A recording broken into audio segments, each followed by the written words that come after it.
My name is Sam Girton. I live in Athens, Ohio.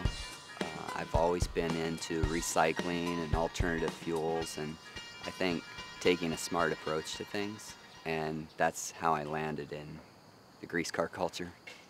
The way I was first introduced to it is I was walking to work and there was a guy doing a conversion on a Mercedes, and I stopped to talk to him, see what was going on, figure out how it worked. He briefly explained it to me and it made sense. I've converted 2 cars. The first one I paid $700 for because I wasn't really sure that it was going to work. I didn't believe it. You know, I'm like, no way is this going to work. And I didn't know if the process of filtering the oil was going to be too much for me. So I thought, well, I'll try it on a car that's $700. If it completely fails, I've paid tuition. You know, I've learned a lesson, it costs $700. It took me about 20 hours to convert the car to run on waste vegetable oil, and it's a really easy process. You essentially put a second fuel tank in the trunk, and you run a fuel line up to the engine where there's a switch, and you switch. The switch has diesel fuel coming in one side and vegetable oil coming in the other side, and you start the car on diesel fuel and you throw the switch so that it pulls the vegetable oil out of the second fuel tank.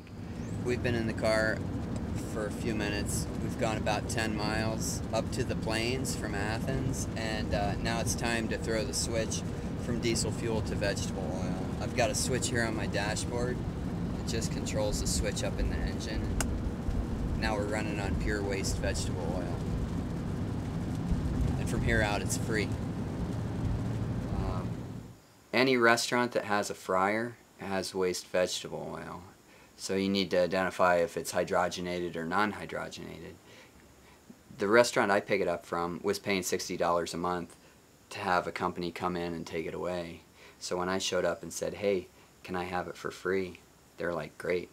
So it works for everybody. I label the oil that I filtered as clean, and I try to put the date on it. And here's a jug that I picked up, and it's a little darker than usual. If I get rolling, I get a line of bags lined up. I can filter 100 gallons a day. The benefits are financial, obviously, and environmental. The pollution is 70% less than traditional diesel fuel. So those are really the two that come to my mind immediately.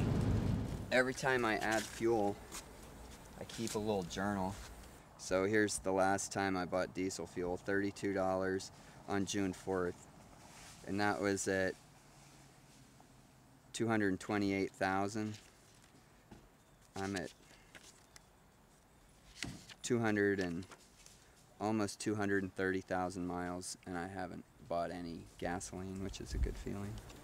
I'm sure you can derive some pleasure from driving a $450,000 car, but I paid $1,400 for this car, and I'll bet that the pleasure that you derive from driving a $450,000 car is nowhere near the pleasure I get from driving this. You know, when I turn that switch from V, vegetable oil, or from D, diesel fuel, to V, vegetable oil, you're like, yeah, there's nothing better than that, you know? So it's like the simple pleasures in life. I think there's a certain set of people that are willing to do the work for vegetable oil, fry oil, and there's a certain set of people that just want to put the pump in the car and pay the money and drive away.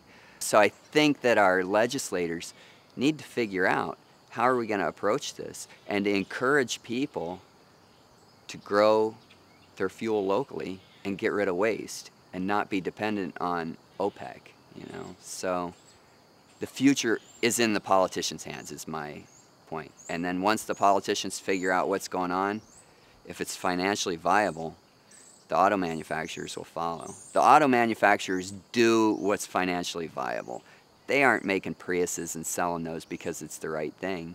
They're making Priuses and selling so many of them because there are people out there that want to do the right thing, and they're willing to spend $10,000 more than a gasoline-powered car to do that. And I think once the money's there, people will start to do what's right.